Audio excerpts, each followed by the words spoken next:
Today I'm in Audi A4. In this video I'll show you how to set navigation destination. In the beginning, take a look in the center of the car and go to navigation. Now select country, town,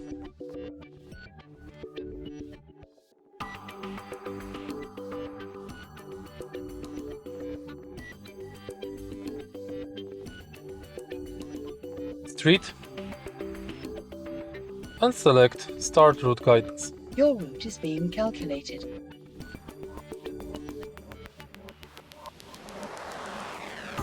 To stop route guidance, go to Destination Please follow the arrow on the display. and select Stop Route Guidance.